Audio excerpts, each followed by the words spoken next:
بسم اللہ الرحمن الرحیم۔ جب سردی کا موسم آئے تو کیا دعا پڑھے؟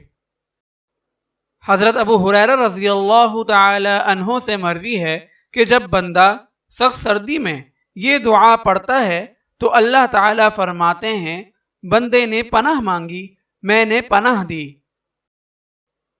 لا الہ الا اللہ ما اشد بردی ھذا اليوم اللہم اجرنی من زمہریر جہنم۔